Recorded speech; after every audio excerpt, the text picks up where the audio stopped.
let's get started. This is the speaking test of the International English Language Testing System taking place on Saturday the 11th of March at Beacon Centre, centre number BN367. The candidate is Sabrine Valancheri and the candidate number is 0003400. The examiner is Carol Kennedy and the examiner number is 433816.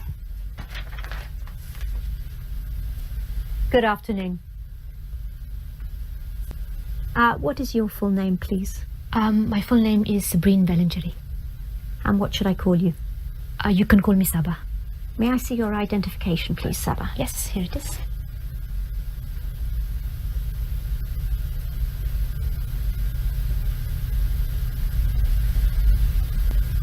Okay.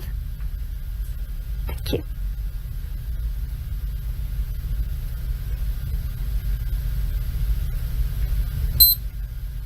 Now, in this first part, I'd like to ask you some questions about yourself. Let's talk about where you live. Where do you live in your country? I live in Hyderabad, which is the capital of Andhra Pradesh, in the southeast of India. It is a very big city. About 7 million people live there. And is it an interesting place to live? Oh yes, a very interesting place to live. Hyderabad has a very long history. So there are lots of ancient forts, mosques and other monuments. There is a very beautiful lake and there are also lots of wonderful markets. And will you live in Hyderabad in the future? Yes, I think once I finish my studies here, I'll go back to Hyderabad. My husband is from Hyderabad too, so I think we'll stay there.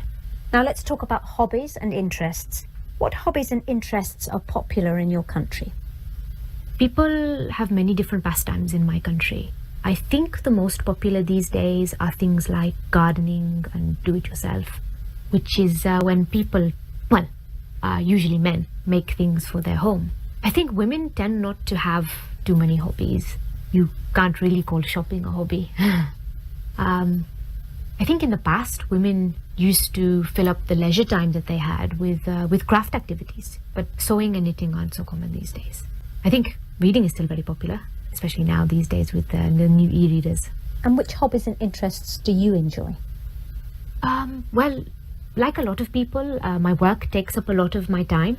And at the weekend, I like to meet up with my friends or go out with my husband. So I don't really have much time for hobbies. But I do read a lot, especially history and biography.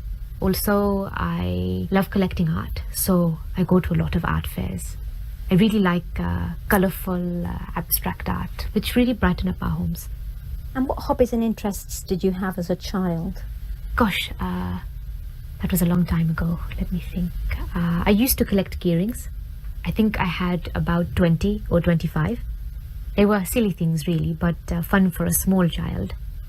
I used to like painting and drawing. My parents were very supportive and they bought me a lot of oil paints, but I'm not really very talented. I also played the clarinet. I was in a junior orchestra. I remember once we played a concert and my reed broke during the first piece, and so I couldn't make any sound. And do you think parents should encourage their children to have a hobby or interest? Oh yes, very much so. I think it is very important for children to have something other than school, television and computers. Sometimes a hobby can turn into a very successful career, but even if it doesn't, it can help the child develop as a person as they learn about new things and meet new people who share the same hobby. Now let's move on to talk about the weather. Do you prefer hot weather or cold? I think I prefer cold weather. I know most people prefer hot weather, but it is always so hot in my country that it is such a nice change to feel the cold. Of course, in the cold, it's very easy to put on a hat and gloves to keep ourselves warm. Tell me about the weather in your country at different times of year. India is so big that there are many different climates. So I'll just talk about the weather in Hyderabad. Generally, we have a tropical wet and dry climate. That means that the summers, March to June, are hot. over 30 degrees and very humid. Sometimes it can reach over 40, which is just unbearable. At the end of the summer, the monsoon comes and it rains for about 3 months. After the rainy season, it's winter, which is quite short, just a couple of months. Which time of year did you enjoy most as a child? Well, I think like most children, I would say the summer, when we had the long school holiday. But I always preferred spring. There's something so lovely about when everything starts to grow again after the winter. You can almost smell it in the air. And has the weather changed much in your country in recent years? I don't think so, really. I know that in some countries the climate has been changing because of global warming, but where I live it seems to be the same. Just heat and rain. I have noticed something. In recent summers, when it's very hot, there have been many water shortages. I don't remember that happening when I was younger. Thank you. Now I'm going to give you a topic, and I'd like you to talk about it for 1 to 2 minutes. You have 1 minute to think about what you're going to say, and you can make some notes if you wish. Do you understand? Yes. There's your paper and pencil.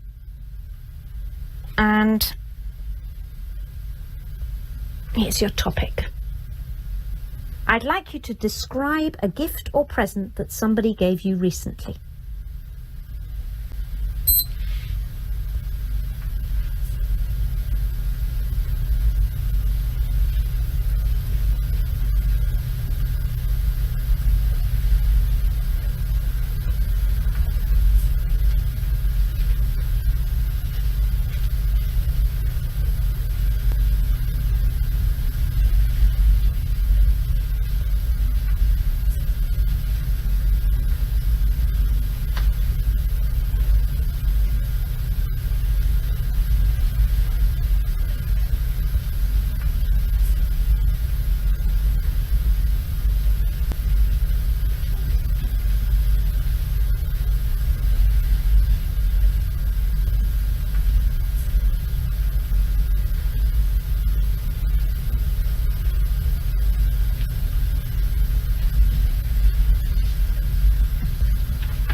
Okay. Now you have 1 to 2 minutes for this, so don't worry if I stop you. I'll let you know when the time is up. Could you start speaking now, please? I'm going to talk about a present my husband gave me last year for my birthday. We had gone to Istanbul for a few days. My husband had always wanted to go there. Anyway, we had a few days holiday from work and we decided to fulfill my husband's dream. As I said earlier, I'm really interested in art. And so even though I had no real desire to go to Istanbul, I was totally captivated by all the beautiful buildings and the wonderful arts and crafts that were available there. The Blue Mosque was my favorite building. From the outside, it looks just like a typical Ottoman mosque, but inside it is quite startling.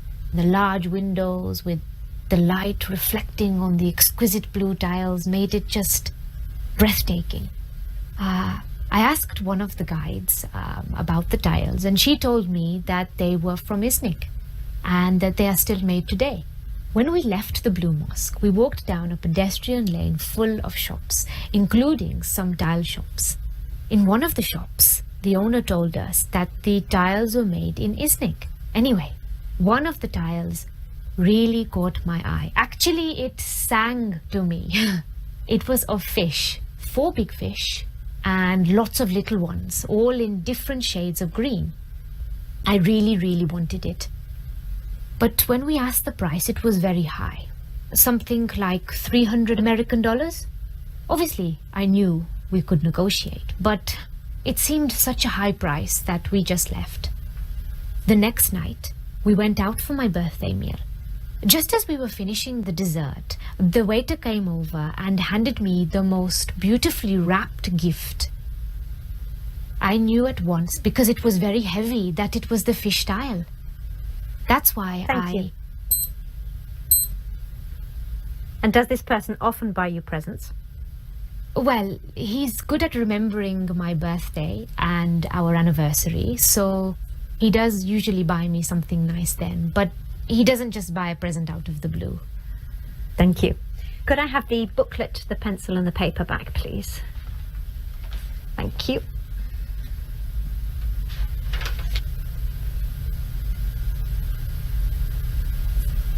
Now, you've been telling me about a present you received, and I'd like to ask you some more general questions related to this. So let's talk about attitudes to gifts. Can you tell me something about how people feel when they receive a homemade gift and when they receive a shop-bought gift?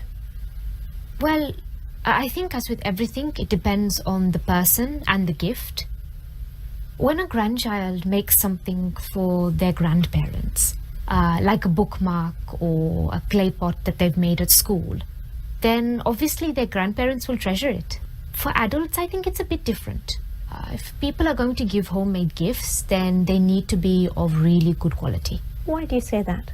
Well, when children make things, it's the thought that counts. But when it's adults making things, it has to look like the present is a proper present, rather than something they've made just because it's cheaper. Of course, the thought still counts, and in many ways, our time now is more important or precious than money. So if somebody has spent a lot of time making a gift, it will mean a lot. But if someone has made some chutneys or pickles or some other type of food, then it has to be edible and taste nice as well. So what about shop-bought gifts? Most gifts these days are shop-bought. And there isn't really anything wrong with that.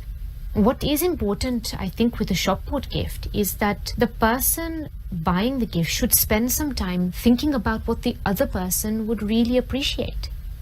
It's no good a husband going into a perfume shop and buying the first perfume he likes. He needs to see what perfume his wife is wearing. That shows his wife that he's paying her attention. And do you think that children get more pleasure receiving gifts than adults do? Yes and no.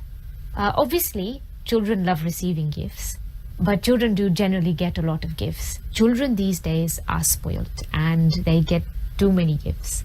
So the more gifts they get, the less they value them. Adults, on the other hand, generally have the resources to buy things for themselves. So if they really want something, they can buy it. Of course, this then makes present buying for adults much more difficult. But of course, there are things that we like that we can't really afford, or we can afford them but can't justify their expense. What sort of things are you thinking of? For women, it might be perfume or a day at the spa or a new pair of party heels. For men, usually something to do with their hobbies or books or CDs. Do you think that more people get more pleasure giving or receiving gifts? This is a tricky one. Why? Well, I think most people get pleasure out of both. Of course, it depends. We may not get a lot of pleasure out of giving gifts to children who we know may not appreciate them. But if we have found the perfect gift for someone we love and we know it's going to make them happy, well, then this will really fill our hearts with joy. Similarly, if someone receives a gift of something that they don't really want, or they can sense that it has been bought out of haste, then this isn't really going to make them feel that good. But if it's something wonderful, then, well, of course, they're going to feel fantastic about it. Let's move on to talk about the commercial aspects of giving. How much do advertisements influence people when they buy gifts? In my opinion, probably not too much. I mean, most adverts are for things like cars and household products, which aren't really gifts. Although a lot of young people like to be given new phones and other gadgets. So if a parent isn't sure which model to get, then they could be influenced by advertising. And do you think that some festivals have become commercialized as a result of the emphasis on buying gifts? Oh, yes, definitely. Yes. In fact, I think it's much worse than that. It's not just the old festivals becoming commercialized, but so-called new ones being created just for the sake of present giving. Can you tell me more about that? Yes, things like Valentine's Day and Mother's Day. These aren't Indian traditions, but suddenly we find we have to buy a present for our spouse on Valentine's Day. And while it is nice to recognize how important our mothers are, surely it should be something we do every day, not just once a year when we buy her some chocolates. Thank you very much, Saba. That is the end of the speaking test.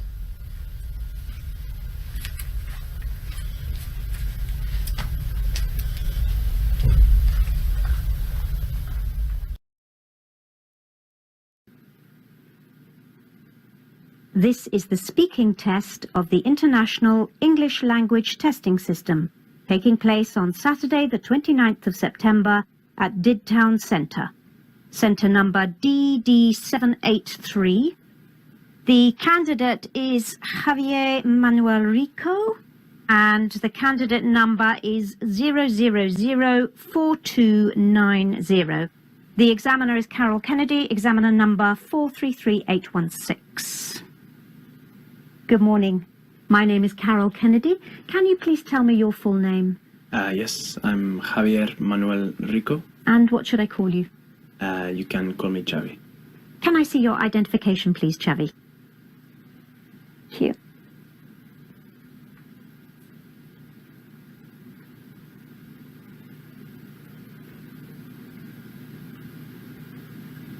Thank you.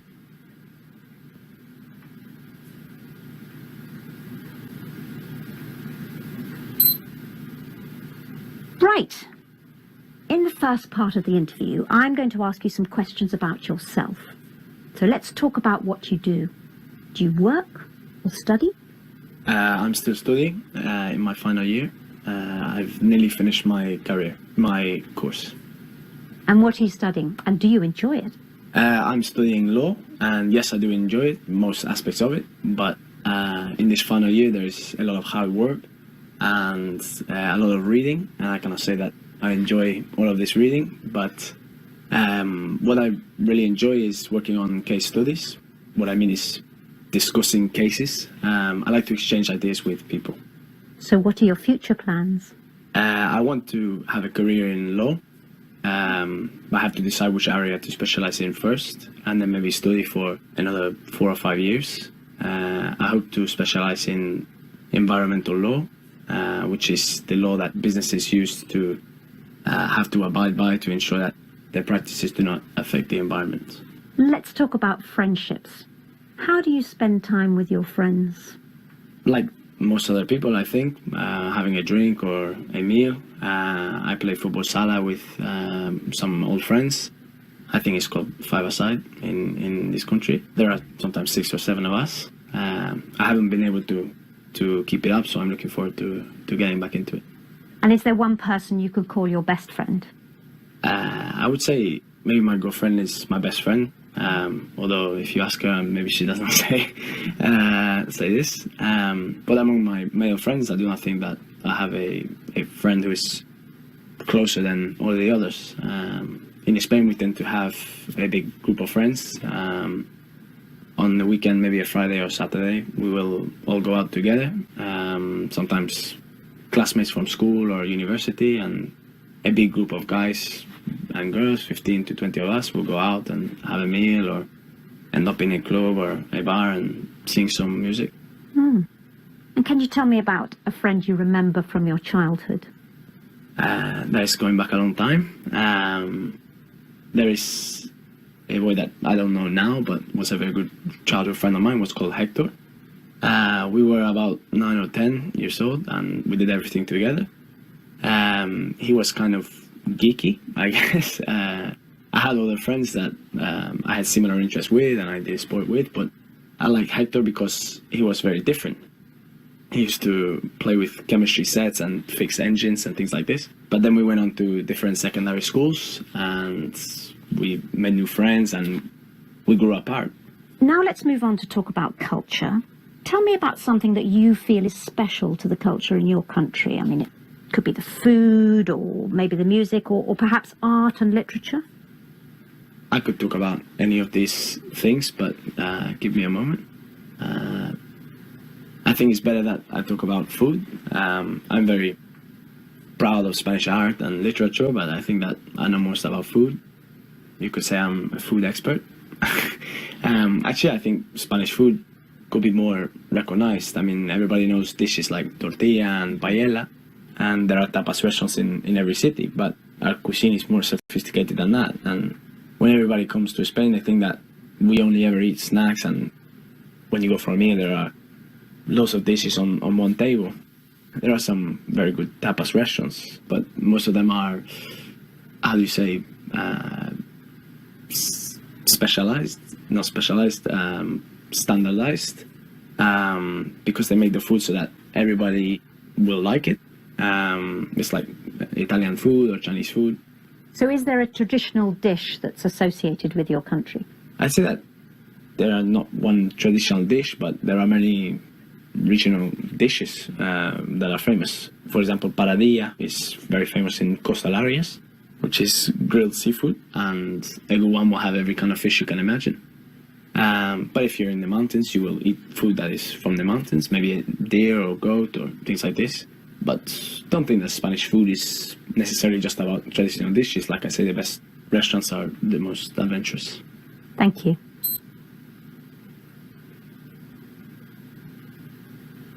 Now, I'm going to give you a topic, and I'd like you to talk about it for 1 to 2 minutes. You have 1 minute to plan what you're going to say, and you can make notes if you wish. You understand? Yes. So, there's your paper and pencil. And it's your topic. So, I'd like you to describe an event that you attended recently.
Okay.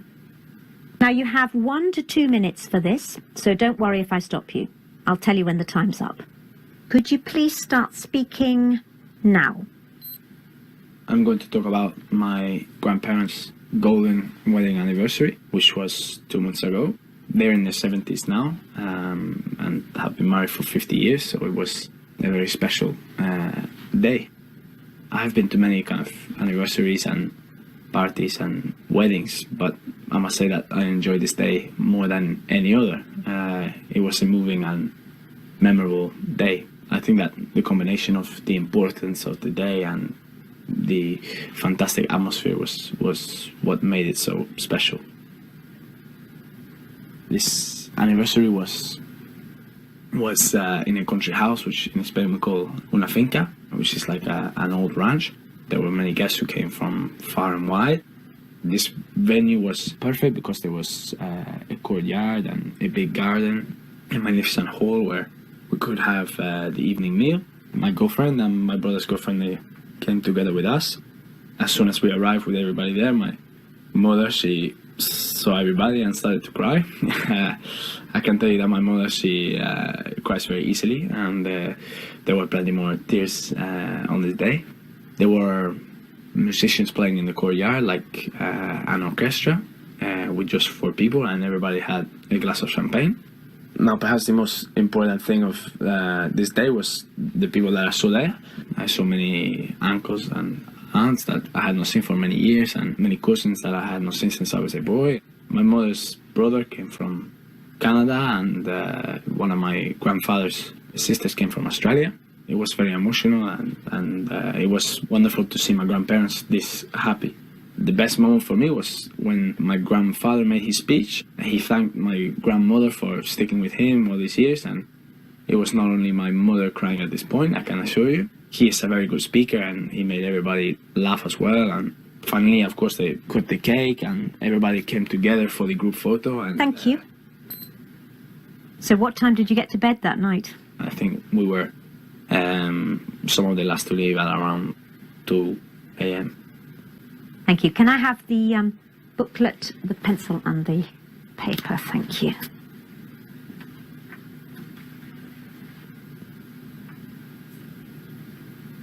Now, you've been telling me about an important event in the past that you attended. Now, in the final 5 minutes of this test, I'd like to ask you some more general questions that are related to this. Let's talk about past events in general.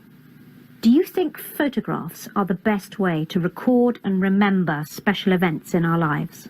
That's a really good question. And I mean, of course, photos are a part of our lives now in a way that was not possible in other eras. I read the other day that more photos are taken now than ever before, and I mean millions or maybe billions of photos every day. It's as if we have to take a photo to prove that something happened. I can understand that. I mean, I think that people want to remember special events and even everyday things too. And personally, I love taking photos when I go places and see my friends, and I also love looking at old photos. I think they can provide an insight into the past as well. Why do you think that? I think that they can be very powerful and remind us of special places and people, and even remind us what we were doing this day or how we can be feeling in this moment. And they are also a record of our lives visually, and for example, photos of you as a baby and then as a child, and that thing is an incredible thing, like a diary. I think it can act as a trigger for memory as well. And what about written records? Can they also encourage us to remember past events? Written records? By written records, do you mean writing things down like diaries or letters? Yes. Well, yes, I think that writing things down can definitely help us to remember the past, but also the reality is that people no longer write things down in the same way, like long letters or diaries. Some people do, but I think that we have less time and patience nowadays, and writing is more of a luxury, I suppose. In fact, I cannot remember the last time that I put pen to paper, apart from this exam. I think I can just about stretch to a postcard. However, my mom tells me that she kept a daily diary throughout her childhood, recording everything that she did. She wrote lots and lots during the school holidays especially, and I like the idea of doing that, but I know that I would never get around to actually sitting down and putting my thoughts on a page. And which do you think is better, recording important moments by taking photographs or by writing them down? Well, I'm not sure that I can come down on one side or the other. Though on balance, I would say that visual image is more powerful. I'm trying to think of a good example here. There are so many famous photos that capture a moment in time, but one particular photo stands out for me is the image of the wall coming down in Berlin, in Germany in 1989. When you look at the photos, you can imagine the place and the time and the moment very, very clearly. And I think it's amazing that one image can do that. Some people think that it's more important to be concerned about events in the future than events in the past. What do you think? I'm not sure that I can agree with that, because I do not believe we can make sense of the future unless we understand what happened in the past. Why do you say that? Well, in Spain we are very proud of our culture and identity, and I'm sure that that is true for many people across the world. Maybe that's why so many people spend a lot of time researching back into their family history. I know that from traveling around to other countries like the UK, how important history is and how important celebrating the past is. It enables people to understand where they came from and where they are going. So in a sense, the past and the future are linked. So we cannot forget the past, even if we do want to concentrate on the future. Thank you very much. That's the end of the speaking test. Thank you.